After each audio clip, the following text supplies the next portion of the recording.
what you were just talking about, Donovan. Do I need to change my background? Nope. Okay. When I get to the live chat. We're gonna hear it though.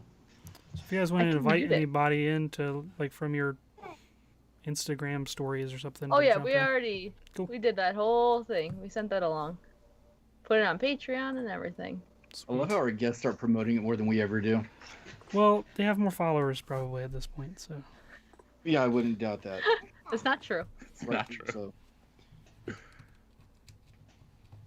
How I built a Nintendo Switch for less than $300. Nope. Ha! Lego. Nice. Coincidentally, I had already set that up. Yep. I love the Sean. background. That's awesome. Sean. Wes. Wes. The bearded one. Yeah. What are you doing? Let me know you guys are set. I'm ready. Ready? What? It's Wes. This is gonna be interesting. Okay. All right.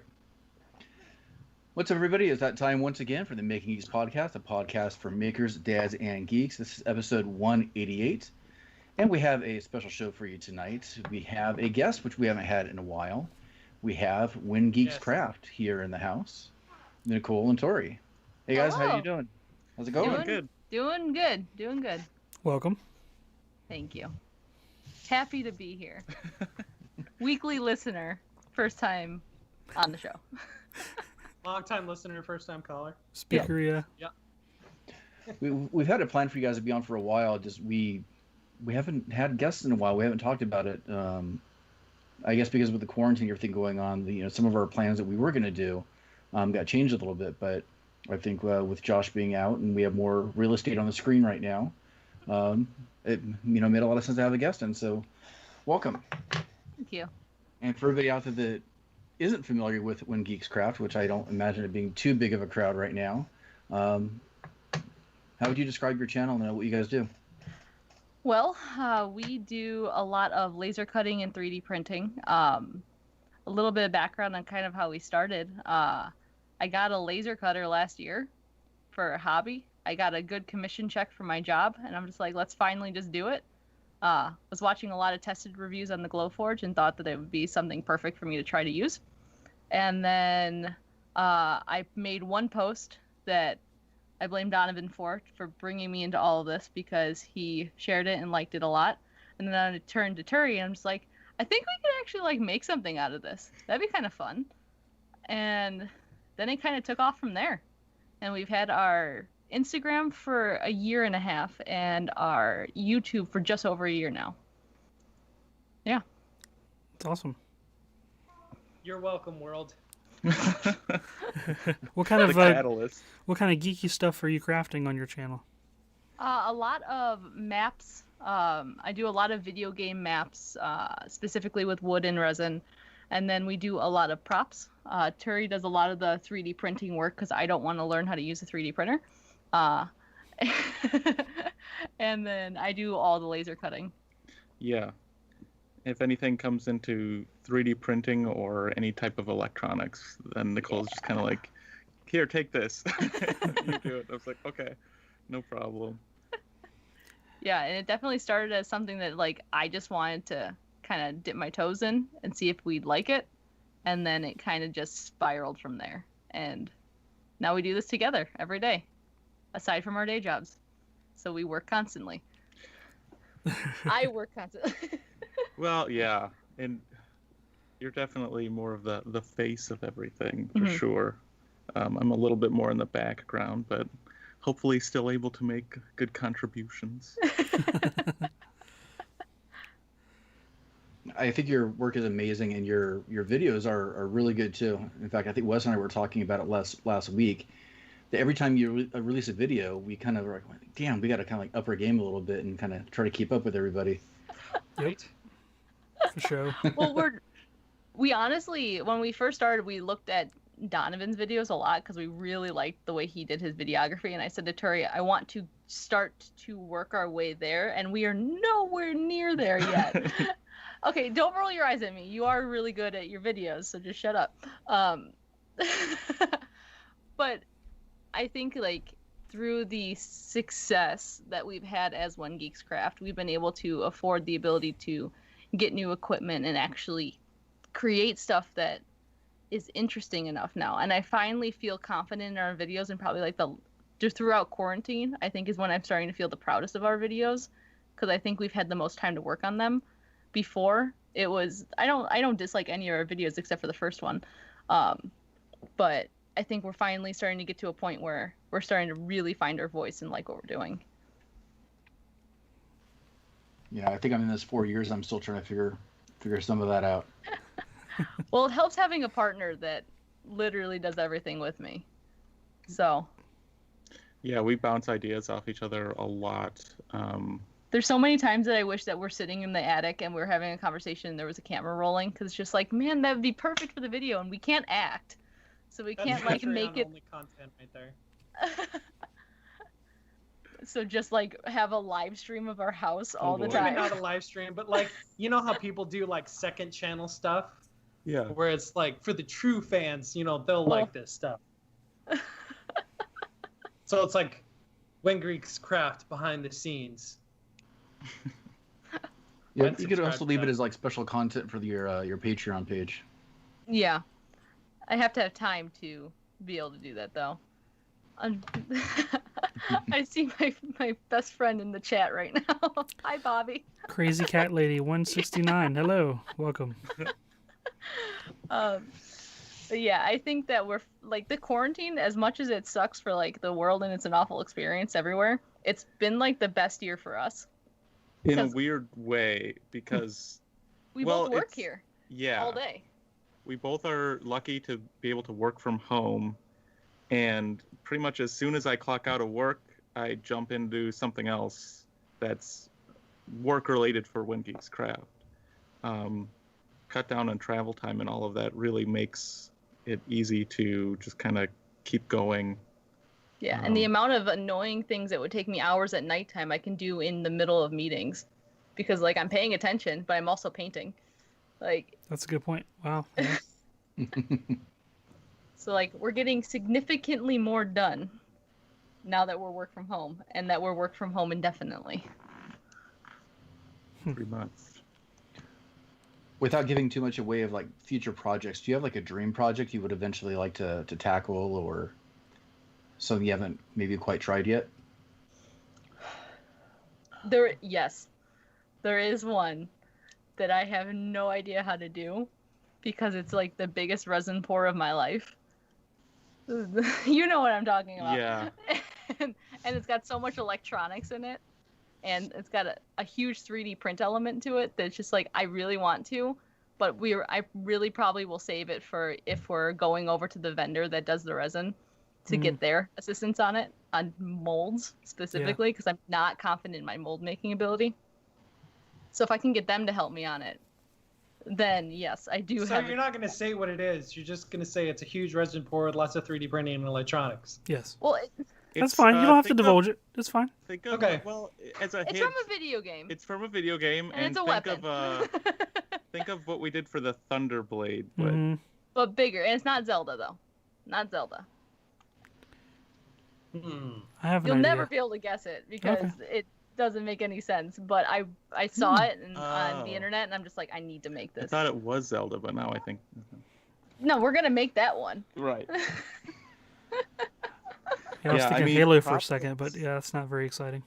Prop builds take so long, and that's what people like the most. Yeah. But they take us 3 solid months. Yeah. Chillrend took a long time when we did that that sword, which ended up really cool. I mean, we would do it completely different now, but we didn't know that to We start do with. everything differently now. Yeah, After doing it once.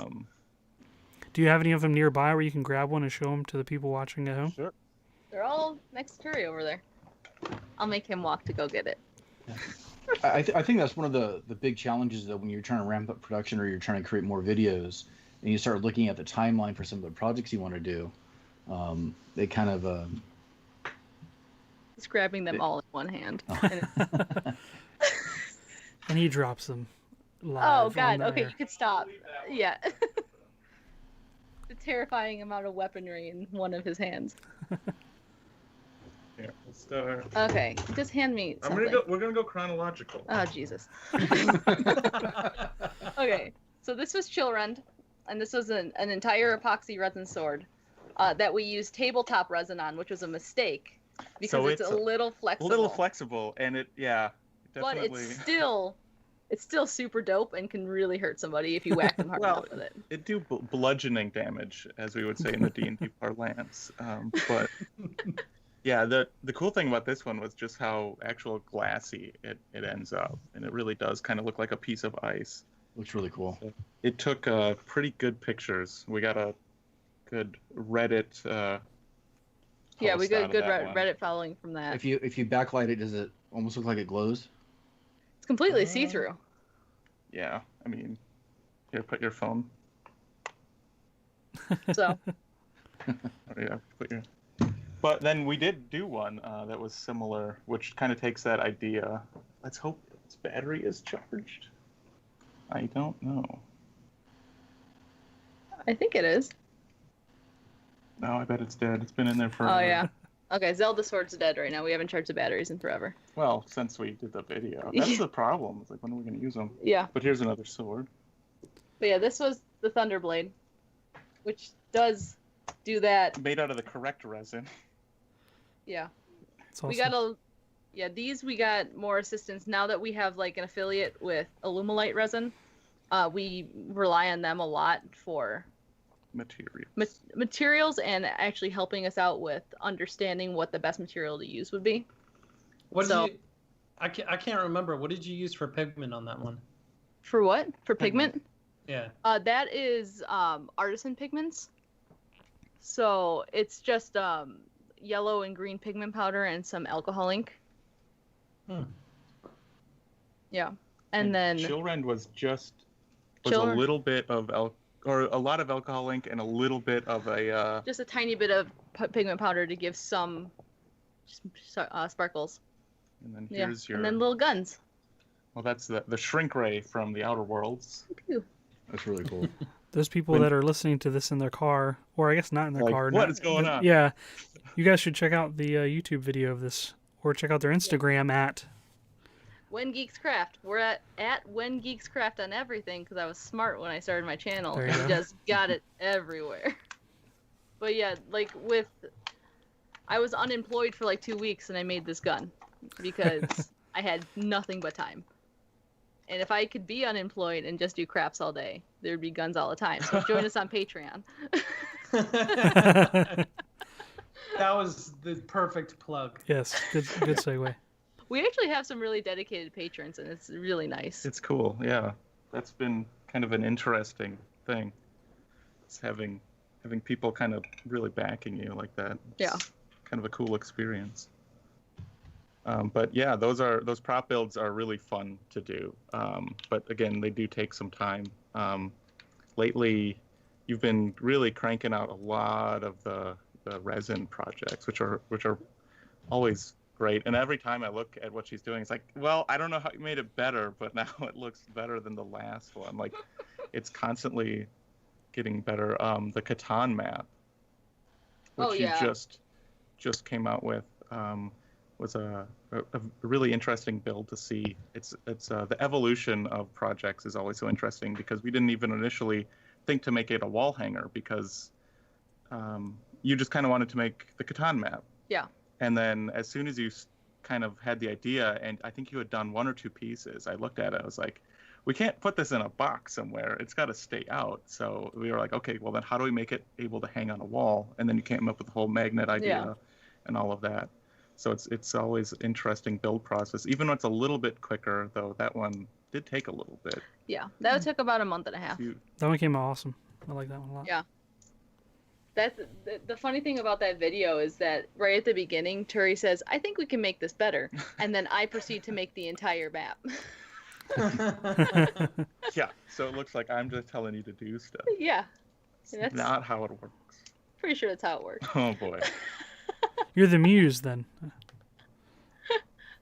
Sure. Yeah. You're my muse. Oh, Yeah, we make a lot of weird things that just kind of pop into my brain right before bed. I just kind of try to remember them and frantically write them down the next day. And that's how we get to where we are.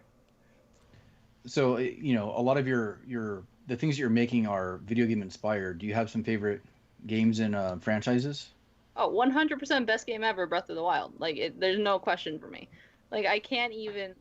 Like, let me say, I loved Kingdom Hearts growing up. I don't care if you guys hate that game. It was like the epitome of my childhood, and it was like the best thing. But then Breath of the Wild came out and blew my mind. I didn't have a Nintendo growing up. I only had a PlayStation and a Sega Genesis. So like I played the crap out of that, like Aladdin and stuff, but PlayStation was where it's at and Kingdom Hearts was where it was at. But when the Switch came out with Breath of the Wild, right before our wedding, I wanted to completely forget about our wedding and just play Breath of the Wild. Well, that's what you were making at the time, was putting the wedding together, Yeah. which was an enormous process. So that was a very good escape, I think, for Yeah, you. but yeah, for me, it's definitely Breath of the Wild. What about for you? It has to be Bethesda Elder Scrolls games. I mean, Morrowind was pretty mind-blowing when I was playing that at pretty as low a spec as I could get on the HP Pavilion we had. So your draw distance is like, you know, this far in front of your character's face, but it didn't matter because it was a huge world that you had very few rules when you think of it compared to Right. other video games. definitely. So that was a super fun one. And then from there, Oblivion and Skyrim. I think Skyrim is still my most anticipated game where I've actually had like a physical reaction to waiting for it to download. I was just jittery. Oh, in our crappy apartment with our terrible Wi-Fi, you're just like, it's taking forever. I couldn't. That was a funny one. That was the first release in 2011. I have not had a reaction. I remember to being previous. upset when that game was coming out because I thought that we were gonna break up because he was gonna be so busy playing Skyrim. I mean, I still was, but we didn't break up. And then I think I'm really hoping that Cyberpunk can kind of get some of those feelings back, because I'm close to as high as anticipation for that game as I was for Skyrim. That one comes out next month, I think it is, or I forget when the November. release date is. November. Yeah. Oh, they pushed it back. Yeah. Okay. So They're probably It gonna looks keep pushing it back. so cool, but I remember like when the whole Watch Dogs, Yep. when all the preliminary stuff for Watch Dogs was coming out, and looking at that game and being like, this game is gonna be amazing, just because all of the preliminary stuff that they put out was fantastic. And then the game came out, and you're like, this is less fantastic. Yeah, that's always a disappointment, isn't it? Although I do have to say that in terms of like talking about trailers like we were earlier, Dead Island. I remember watching the trailer for Dead Island and being completely blown away. Like in terms of marketing a game, that was like the most amazing trailer I'd ever seen in my life. And I was in the film industry at the time, and I'm like, holy crap, they don't just think I've make ever seen video that one. games next level. And then the game was terrible. So all that said, Cyberpunk, I'm right there with you. I'm super excited, but there's that part of me that's like, right. And also, will it ever, even if it is fantastic, can it live up to the hype? Because this has got to be one of the most hyped games in recent memory. I don't. no, So- Halo 3. Yeah, No, we not don't Halo like 3. Command and Conquer Red Alert 3. How they hyped it at the end of Red Alert 2, and then it took like 7 years. That's like old school. But man, that's Yeah, we don't that was- play any of the Halo games or anything like that. I didn't have an Xbox, so I didn't really get that side of Yeah. it very much. But for me, yeah, my The biggest kind of influence on me is still the Elder Scrolls, I believe. Fallout, because it's kind of a similar idea, different world, but Fallout is one of my favorite franchises of all time. man. I'm playing Fallout 4 right now. I have the gun from Fallout 3. Oh yeah, I didn't show that one yet. It's And we good. got Oh wow. AEP 7. pistol from Yeah. Fallout 3. And this one also does cool stuff if the batteries were charged. But they're probably not, so No. it's okay. Well, it's cool though. They can actually, it has They'll pop out and they'll fly. actual batteries. I got the voltage right on those, so they can actually sit in the correct spot. So you can do a full reload, just like in game. Yeah, I've never played Fallout myself, but I've seen so much of you playing Fallout. Yeah, And then you get upset at Fallout 76. I played that game. It was interesting. If you have the right people to play it with, it was fine. And you just don't get super serious about Yeah. anything. But, So speaking of video games, it kind of leads into our topic that we were sort of skirting around earlier, and that is, what are your favorite video game endings? What are some that stand out to you? What are some that you've never seen? Whether they're like super great memories of when you're a kid, or if they did live up to your expectations, or just super memorable, I guess. Sean? Yeah, Oh, go ahead, Sean.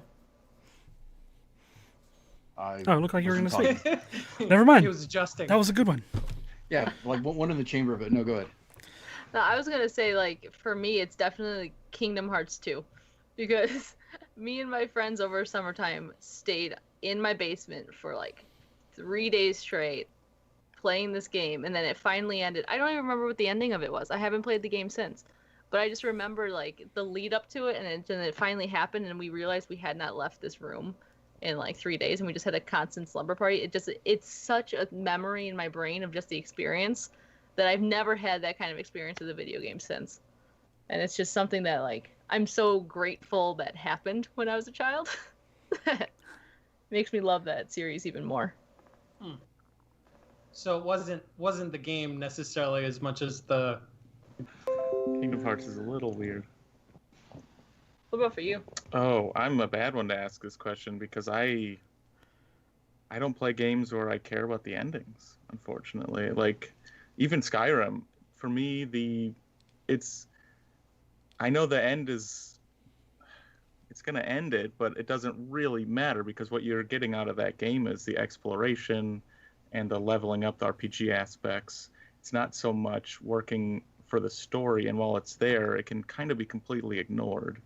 And that's, yeah, those big open world games, you're always working towards the story ending. Yeah, but you never finished Zelda because it's just like, well, why? Well, yeah, and that's, I know, I never finished Breath of the Wild because it was I knew if that game would have ended and allowed you to continue playing afterwards, I believe I would have finished it. But it's something it didn't click in my brain where I was like, well, it's like I know I'm going to my doom to finish that game. Because it's like, if I go there and I do this final thing, it's over. And in my head, it's like, it still exists and it's going. Right, it's like for me. the Firefly series. Like, the last episode is there. Yeah. Like, it took me so long to watch that. Yeah. Just because I knew it was going to be the end, right? So. But I think once the second game comes out, I'll probably get around to finishing the first. The story continues, so Right. then I can kind of get myself to do that. What about you, Wes? I would say my favorite video game ending would have to be Conker's Bad Fur Day for Nintendo 64. Did anybody here finish that game or remember that game? I remember it. I remember. never I finished played it. I had it. Yeah. So the game had like so many different pop culture references, like Matrix references, and just things that were out at the time. It just kind of poked fun of itself and other IPs and stuff.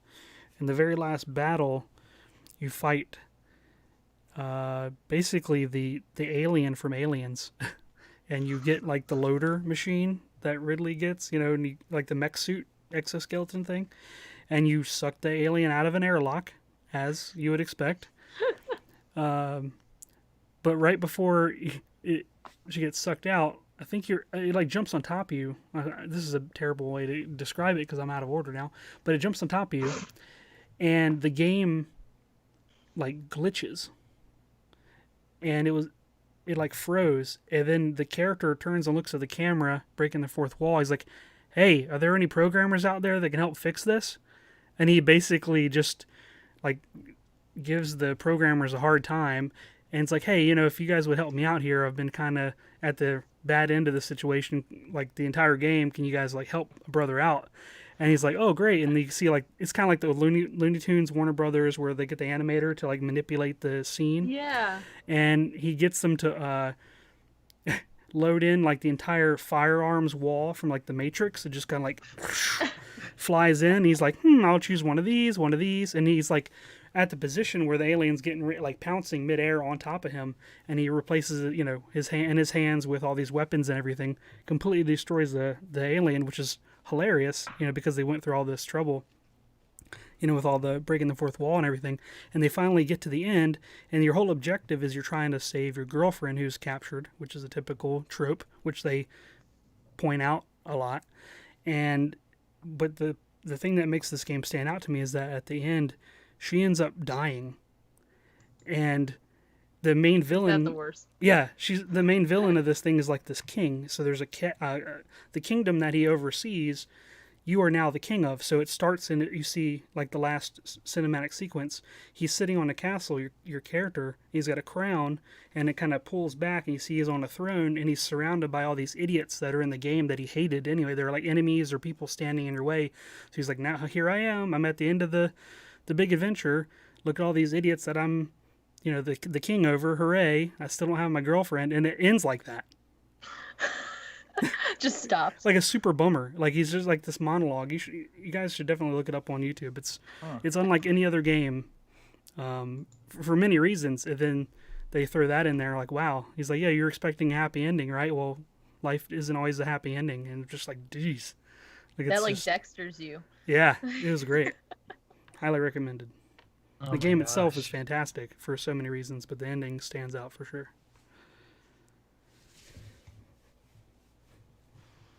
I remember playing Earthworm Jim, which was a fantastic game. Fantastic series.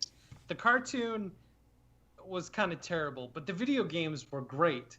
And the first one, in the first level, for some unexplicable reason, is a cow launcher. And so in the first level of this game, you launch this cow into the ether and then continue on your way. And you play this entire game like Wes was saying with Conker's Bad for a Day, and your objective is to save the princess. And so you go through this whole game, you fight this crow that's trying to kill you because he wants the suit you're wearing, and you beat the bad guy, and the last scene in the game is you finally getting the princess, and the cow that you launched at the beginning of the game arbitrarily comes and crushes the princess. And that's the end of the game. And you're like, what? That's so rough. No! Why did I launch that cow? I don't know why they made the ending like that, but Yeah, the game had that such cool totally style to reminded it. me of that. Yeah, it Oh yeah. was so good. I guess it's a fitting ending considering the game. But gosh, that to kind of totally- play off of what you were talking about before the show with the Link's Awakening ending, I remember when I was playing Link's Awakening when I was a kid, and I could not beat the game because I had no idea what I was doing. And there was no, I'm not going to tell my parents to let me use the dial-up internet and have my mom get mad at me. So I just gave up on it. And then I went back to it as an adult and still gave up on it because it was too hard. And on the Game Boy. And then when it came out on the Switch, I finally beat it, but I knowing what the ending was going to be. And I'm just like, man, this is rough. This is really rough. right? That is probably you are right. That is like the biggest crisis you have when you're about to end a game. It's like, I just killed all these people. This is awful. Yeah. Imagine that as a kid. Yeah, Because you I'm glad spend I the didn't beat entire it as a game kid. helping all these people. I'm And, so like- glad I couldn't figure it out as a kid because it would have ruined it. Oh my gosh. That and I couldn't figure out Pokemon and how to make Pikachu beat Brock, so I gave up. Oh, we had a bit of a brute force method. with Yeah, that yeah. one. So I gave up on Pokemon for like a year or two. But yeah, Game Boy was hard. Yeah. Oh boy. I was trying to think about my favorite game ending, and I was trying to think about like all the different things that kind of go into that thought process. Because like some games, I kind of like it just because the challenge of beating the game. I finally beat the game, and here's the ending. And then there's others where whatever happens after that point when you beat the game, whatever ending is shown. There's quite a few, but the one that kind of stands out the most because it's kind of like hand in hand where I like what happens after you beat the game, but I also like the process that you have to go through in order to get to that point was Half-Life 2. And the end of the game it's not entirely on rails, but I know it is to like a certain degree, but there's enough tension in the end that you don't know if you're going to be able to accomplish the tasks in time. That it's a little bit uncertain, especially like the first time through. It's something about, in fact, it's been a while. I don't even remember, but there's a rocket that's about to launch, and you have to do a couple things and defeat a couple like monsters and stuff. And I finally did it, and I think it was Half-Life 2 where they did something at the end where they pause. Like there's like all this chaos going on, and then all of a sudden like everything freezes and pauses. The reactor explodes. Yeah, and then you have this mysterious character, the G-Man, that kind of comes in and just kind of like talks for a moment, and then leaves with like all these other questions, and you can't wait to play Half-Life again, and then it never happens. I don't think I never played Half-Life when I was younger. Did you? No. It was probably one of my list of shame games. I have it on Steam in my Yeah, everybody does. ever-growing. I think. Yeah. Yeah. But I know that it had the huge impact that game had. Really pushed Valve forwards, and yeah, the lack of a Half-Life 3 is still Still a pretty trigger bad. point for a lot of people. Yeah. Yeah, Is definitely. Half-Life Alyx in the same realm? Yes. Yeah. Yeah, I think Half-Life Alyx was actually a test bed for Half-Life 3. Sean has this theory that there is going to be a Half-Life 3. And Enough people want it. Why not? oh no, I know, but Valve has a really hard time counting to the number 3. There's more behind it than that, though. Every Half-Life game has pushed a certain new technology in some way. Half-Life 2 was really the debut of the Source engine and everything that I was doing, and then on the heels of that came Left 4 Dead, and then Portal, which I think is Yeah, it would be probably remiss one of to the best. mention endings Yeah, and not it's- mention Portal. Yeah. I was Or trying to Portal pick just one or 2. the other. The end of Half-Life 2 and the end of Portal are very close in my mind for the things that you have to accomplish in order to beat the game, and I love the endings of both games. But every new Half-Life game is pushing forward a new technology, so I think that they were waiting for VR to get to a point so that could be the new technology that Half-Life 3 embraces. Yeah, but That's it's my- terrifying. Like Half-Life Alyx, I watched a playthrough of it, and I'm just like, I can't do that. I cannot have things jumping at my face. It's absolutely terrifying. I think Wes is the only one that's played it. A small have amount. on- Yeah. You have it downloaded, don't you, No. for the Steam or for the VR? Nope. I haven't. I was gonna get it on the sale, but then I didn't because I don't know. Like I can barely play any games on the VR that have anything jump out at you because it just feels way too real On the VR. on the VR. Oh boy. Like an old lady. Yeah, that's why I can only watch that game be played so long before I get freaked out by it. Mhm. So since we're still kind of on the same topic, are there any endings that you were supremely disappointed with or can't stand? So Mirror's Edge was a fantastic game. What? And I was in this parkour club at the time that Mirror's Edge came out. We're gonna need to see that. Yeah, and Pixar didn't happen. Pixar, it didn't happen. I know. Video. And so, like, we would play this game together, and it was so cool. That game was so cool. It was so different than any other games that were out there at the time. And there was this huge cliffhanger at the end of Mirror's Edge in terms of, like, the bad guy and your sister who you're trying to save and all this other kind of stuff. And I was so excited for Mirror's Edge 2 when it came out. It took way too long for the sequel to come out, but the sequel finally came out, and the second one retcons everything that happened in the first one and totally takes away from how cool the ending of the first one was, that I can't go back and play it now. As cool as it was, I'm just like, I can't do this to myself. It hurts too much. But that was an ending that, like, made me wholly anticipate the follow-up to that ending, and then being totally let down. Totally. What were you gonna say? Oh, my answer is the same. It's, even though I love them, every Elder Scrolls game. The endings are, here's a big boss with a ton of hit points, just go smack him a lot. And it's like, okay. So it's just kind of how their engine's built. But yeah, I was actually super disappointed in Zelda's ending. I hated it. I hated Breath of the Wild's ending. Because you just all of a sudden beat Ganon, and then you're running on a horse with an unlimited bow, and you just have to hit like 4 little circles. It's just like, okay, well, this is the end. The Thunderblight Ganon was harder than this. Like, I've worked so hard to get here, and then all of a sudden this is the easiest boss fight, and I can't even go past it.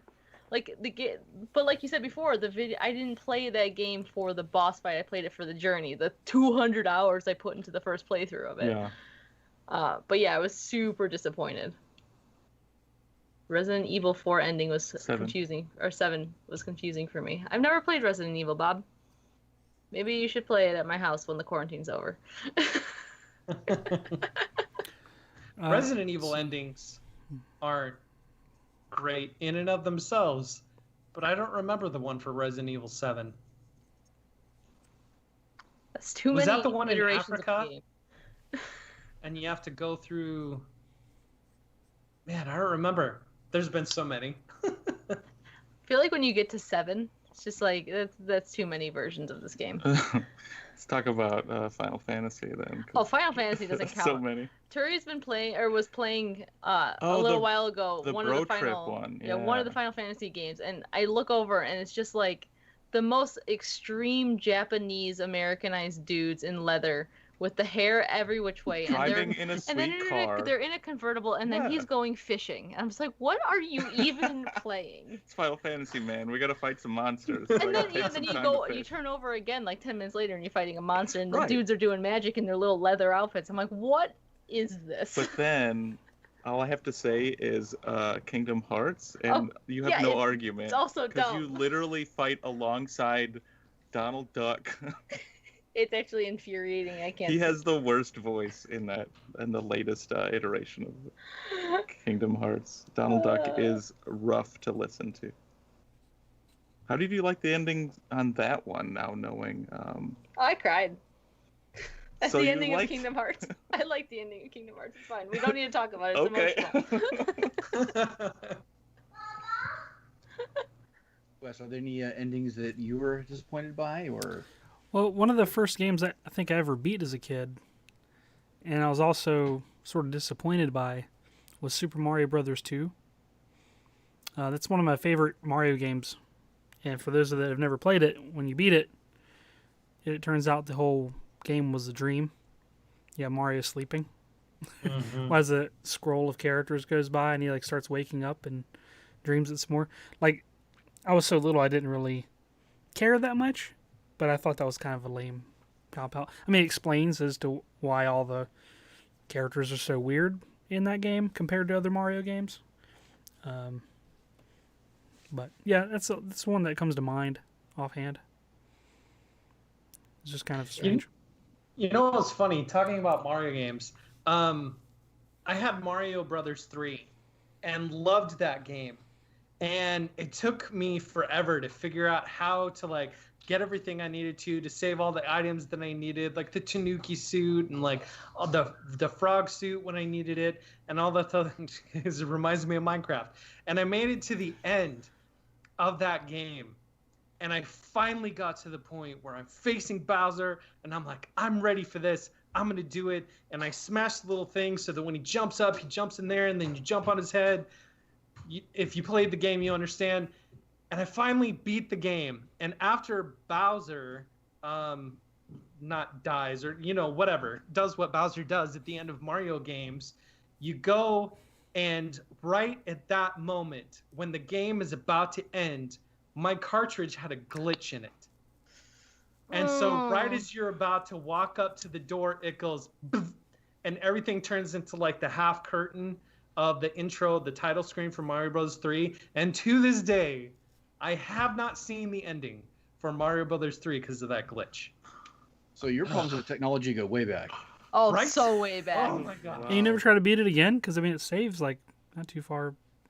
No, I haven't, because my only experience for that was the cartridge, and the cartridge was glitched, and I never played anybody else's because you would have to like There's no, yeah. start at the beginning and do it all That's over true. again. Of course, now that I have a Raspberry Pi, I'm like, well, I can actually, beat these games that I never beat when I was a kid, or rebeat them and see if they have the same impact. Although we are playing Link's Awakening on the Switch now, and I'm like, I wonder if it's going to have the same impact on the Switch as it did on the Game Boy. Although it might be taken away because everything's cute in this version. I And think they're that like, makes oh, it worse, though, Donovan. oh, Like the fact that it's so cute and you still kill all the people. such an existential crisis. Ooh. It's like Disney movies. Like, you can't think no, about here it we go. too hard.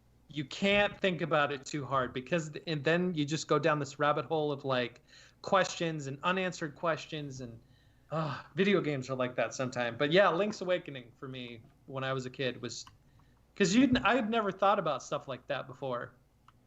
And then all of a sudden this video game opens my eyes to like, mortality and life ending, and one day your friends aren't going to be there singing next to her chicken by a statue. You'll never hear that song again because she's not there. What's happening? Like, I just imagine baby Donovan sobbing in his room. yeah, with the little, I'm not going to school today. Mom, I can't do it. life is pointless. We're all just going to fade into the windfish's dream. Dumb old stupid windfish. Yeah. Maybe that's the villain in the game. Oh, did you guys ever play Shadow of the Colossus? Another list of shame for Oh me. my gosh. Fantastic game. Fantastic game. Like, just the scale of the monsters that you have to fight in that game it was revolutionary for its time. But I don't want to, if you've never played it, I don't want to spoil the ending. I mean, I never beat Link's Awakening either, but that didn't stop you. Okay. Oh, well, that's on you. This game's been out for like Yeah. 45 years. Yeah. True. But so in Shadow of the Colossus, you are trying to save human girl, and so you have to go and kill these Colossuses, and Yep. yeah, the Colossuses, and Colossi? it turns out at the end of the game that all of these Colossusi that you have been killing that's were definitely actually protecting the world from this bad guy that regains his full strength and entity once you kill the last Colossus. So you play this entire game thinking that you're the good guy of this story, saving the world from these destructive titans that are threatening to destroy everything, when in reality, you're the bad guy that just unleashed doom on everybody. Way to go. That's how I feel every time I play D&D. Like, I think I'm the good guy, and then I realize, wait, are we the bad guy? As a DM, we're supposed to have you guys not think that way, but players do their own thing, so it's hard I'm always the sometimes. bad guy. Murder hobo. That really reminded me finally of a game that I finished that had a really crazy ending, which was BioShock Infinite. I don't know if you guys have played that. it's quite a spoiler if you haven't, but the ending of that was very interesting, and the little bit of hints that they gave throughout the game with those what seemed like brother and sister, those two that would pop in and out. That was a very interesting ending, I thought. Yeah, it messes with your head a little bit. It's another one of those kind of reality bending games. Although, Video games are like, bad for us. yeah, thinking of that, I just watched Dirk Gently's Holistic Detective Agency because we're reading the book right now, and so we thought we'd give the show a chance. And it's just like it's kind of like BioShock Infinite, that whole parallel dimension and Sure. things like that, and time travel and who's the real person. It's really cool if you haven't seen it, but it kind of messes with your head a little bit. If that wasn't vague and ambiguous enough. I haven't brought up any disappointing endings yet, but I'll just say really quickly, I think that any arcade game ending in the 90s were ones that I was disappointed by. They were worth Whether it was investing Street $50 Fighter in. Yeah. or Simpsons or Ninja Turtles. Yeah. Oh my god. All the Street Fighter endings were just so horrible. It's just like a still picture and like some weird statement like Ryu fighting in walks front of off a into the waterfall or sunset. something, or Yeah, he gets whatever it married or was. something, doesn't he? I don't even remember. Ryu fights in the waterfall, and I think Ken gets married. I don't remember. I don't remember either. Something weird. Or Mortal Kombat, where it's just their picture and the text. Yep. And each character has a different text box, but that's all it is. Huh. Yeah.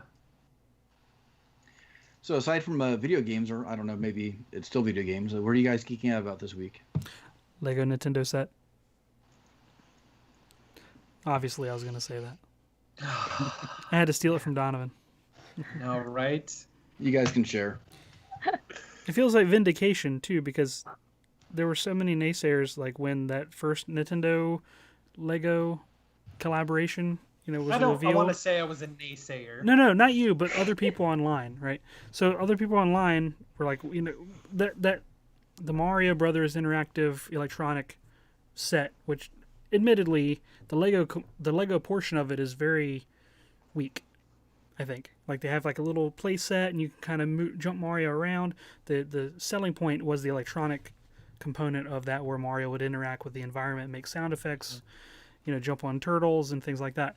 And I knew that there was something else that they were working on. There just had to have been. That couldn't have been it, right?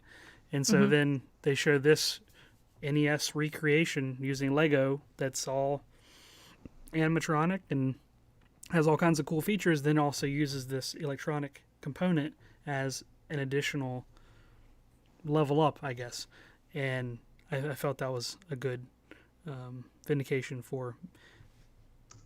Yeah, you can use the Mario from the original set to interact with, which...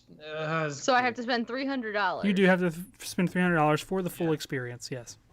Okay, cool. Now, Cool. granted, that is crazy, but the Lego Voltron set was not that cheap either. So I mean, I can't. Well, any I can't Lego say anything. set. I have a whole Lego city behind Yes. us, so like, I'm not one to say, "Oh no, you can't spend money on Legos." Like, I get Yeah, it. that'd be a.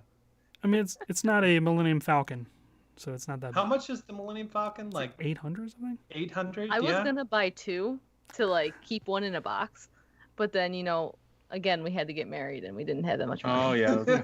I had to get married. Ugh, thanks a lot. It's all your fault. You're geeking out about something. Yeah, Fusion 360 finally. Like every moment after I have spare time, I'm in Fusion 360 because I created a project for myself to. I'm building a new PC for Cyberpunk, pretty much. So I was thinking, well, if I build it, how about I actually build the case? So Nice. I'm completely modeling a full case in Fusion 360, and it's going to be all cut out with the laser cutter. So it's all main, pretty much it's going to be internal MDF, and then acrylic and hardwood. Paneled hardwood, whatever. Yeah. So it's going to be a bit unique looking, but that's kind of the point because should be interesting. But So yeah, we have a bunch of PC parts in boxes. yeah, I have all an around. entire computer just Nice. not put together right now. It doesn't And have then anywhere I to go. get his computer. Yay. Yep. So Sounds about right. selfishly, I'm okay with this. It's an upgrade for both of you. It really is. I'm geeking out about something a little obscure. I don't know if any of you guys know who Kyle Hill is from Because Science, or now he's got his own channel, but he's a science educator on YouTube. That's around our age. That I'm Makes a patron amazing of. videos. Makes amazing videos. Yeah. I'm on their Discord channel, and he actually commissioned a map for me, and he wants me to use his name in the video, and like he's gonna promote it for me too.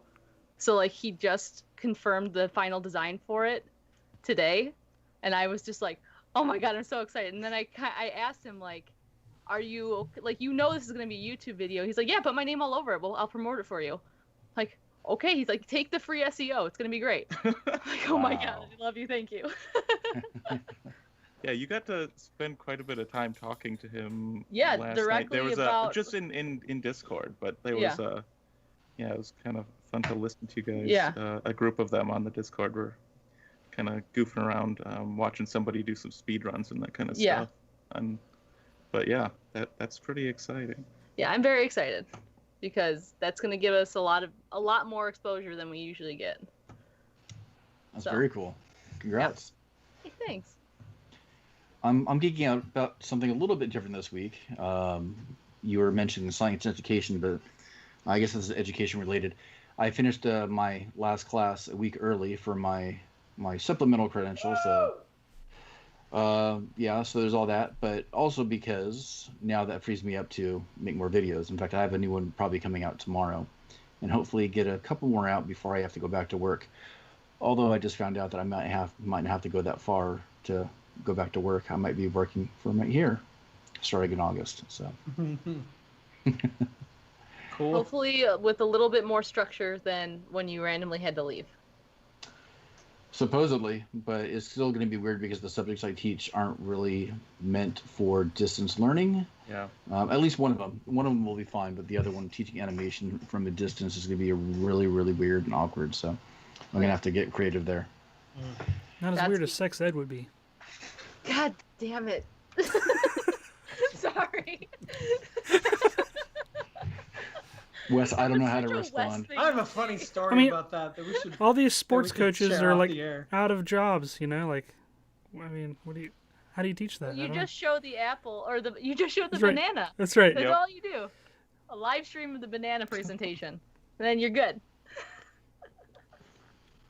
Banana for Gosh, scale. Wes. You're welcome. You're welcome. Thank you. No, I never thought of Wes that. has these moments Yeah. where he says something, and I'm like, Wes that is is a so true not treasure. like Wes. And then I have to think to myself, wait, Yeah. maybe that is totally like Wes. No, it is. I just wonder, like, how long Wes is like keeping that charging up before Oh. he. When did the pandemic start? Like, yeah. It's a March super Hadouken, 12th. right? That's how long I've been home. Yeah. Donovan, how about you? So I'm putting together the build plans for this playhouse that I'm building, and which is taking is taking a lot longer than I want it to. But I'm trying to put as much goodness into this project as I can, and so I was trying to think about how to do the build plans for this. And I wanted to do something unique and everything like that. And we started playing Link's Awakening. And I was thinking about old NES games and Game Boy games and things like that. And remembering the little instruction booklets that would come with the games. And how cool those instruction booklets were. Because they don't do that anymore. And the instruction book had like the backstory and had little characters that like broke the fourth wall to talk to you about different elements of the game and how to do this and that and the other. And it was really cool. And so I'm like, well, what if I generate build plans? Thank you, phone. What if I generate build plans that look like an instruction booklet from like an old NES game or something like that. And so there's somebody that is turning Aaron and I into Nintendo style cartoon characters. And I've been putting together elements and laying out this, it's 60 pages, but laying out this build plan that is going to look like an instruction, like a retro instruction booklet with the seal of approval on the second page and the little characters talking you through like different parts of the build and whatnot. And it's been so fun to put together because last week I was working on overlay elements to put in my video to make the video look like it's part of the game with like a pause screen. And there's like me all dressed up and I have my different geek shirts and it goes through and bloop, bloop, bloop, you know, and you can select a different outfit for me and things like that. And so I was geeking out about video game elements. And this week I'm geeking out about retro instruction manuals and how cool they were and how I want to recreate kind of that experience for people that want to potentially build this playhouse. Are you going to give that away to like your patrons or something? Like, what's the plan with that, or to sell it? There's a plan to sell it. We're still trying to kind of work out the details. Because Aaron is the one that drafted the whole thing in SketchUp and did all of the like cuts and measurements and everything like that. There's been 6 or 7 different iterations of this that we've gone through. Because as I've been building, we've been tweaking it and readjusting it, you know, for scale and size and taking into account this that needs to come later and whatnot. And so we've been working together on it, but the majority of the drafting has been Aaron. And I've been building it and I'm the one coming up with the final product, but we haven't figured out how we're going to put that out yet. Yeah. So That's fair. we still got to work out. But it's however we do it, it's going to be amazing because I'm putting so much freaking effort into this project. I see all your Reddit posts, and I upvote all of them whenever I see them come by. I think it's Yeah. really smart that you're putting them progressively on Reddit. Yeah, I'm trying. It's so funny. Like I put the little preliminary, hey, I'm building this. This is the progress that I made so far. And for that one day, for like 5 hours, it exploded. Like I did 3 different posts. Each post got like 10,000 upvotes and like a bajillion comments and things like that. And everybody's like, hey, show me update pics. Show me this. I want to see more. I was like, okay, great. I'll do that. And so the day before yesterday, I posted like an update pic now that I'm staining and, you know, putting the base colors and whatnot on there. And it's like a 10th of the traction that the first post got. And I'm like, wait a minute. How... This is what everybody asked for. Why isn't it doing well? Because Reddit's weird. Because Yeah, Reddit's weird. Yeah, it's You're pretty trying to much- make sense of it, and it doesn't. Yeah, there's no point in making sense of it. But do know that I went through and upvoted all of your comments on people's things Oh, thank you. to try to support you a little bit. See, you're a true friend right there. I really try my best. That and I had nothing to do at work. Oh boy. Okay, all right. So I was convenient distraction. I got it. And for everybody listening, if you want another distraction, go ahead and check out our website, makinggeeks.com. On the contact page, you can get a hold of us directly, and if you have any questions about the show or have any suggestions for topics, you can go ahead and leave them there. And on the homepage of the site, you can listen to all of our past episodes right there. And we're all on social media. You can talk to us individually if you don't want to talk to us as a group, hanging out with us in the live chats every Thursday night. But if you want to see what Wes is working on, he is over at Geeksmithing. Sean can be found at Geek Builders. Nicole and Terry can be found at When Geeks Craft. Or if you want a bajillion notifications on your phone every day, you can join their Discord. You can where mute the it. conversation I'm so sorry. is always popping. I'm so sorry. It's we had to turn on they had to turn on slow motion. Is that what it's called? I did. Yeah. Because there was a day that it was fun. lit. It was Yeah. lit. It was moving. It was happening. But I felt sorry for anybody that wasn't part of that conversation because every 2 seconds, bling, bling, bling. Yep. Yeah. Anyways, you can find them over at When Geeks Craft, and I am at Once Upon a Workbench. I'd like to take this opportunity to thank our patrons over at patreon.com/makinggeeks for helping us keep the show on the air with their financial contributions every time we Well- post an episode, including When Geeks Craft. Thank you guys for helping us keep the show alive, including our top patron, Square Splinter. Thank you so much. And also Clinton and Jordan. Thank you so much. Oh, do I have That's to do your Josh's cue. part? Oh, Yeah, sorry. sure. Let's If do you it. want to join us every Thursday in the live chat, we are live at 9:30 p.m. Eastern time, 8:30 p.m. Central time, and there's a bunch of people in the live chat. I don't know what he says. You're good. Keep going. And from Keep all going. of us to all of you, have a fantastic week. They're shooting for your job. Watch out, Josh. Yep. Thank you guys for hanging out with us. No Yeah, problem. it was Thanks great. for having us. We It was enjoyed it. really fun. Take Now care, we everybody. just need to do this again, D&D style. Oh God, Mm. you'll ruin the game. No, it'll be super fun. I still have yet to Smash Mouth. I want to use him so bad. We need to make this happen. Yeah, you got them all built. Yeah, you did get all Smash Mouth built. Yeah. That would See be y'all. pretty fun. Yeah.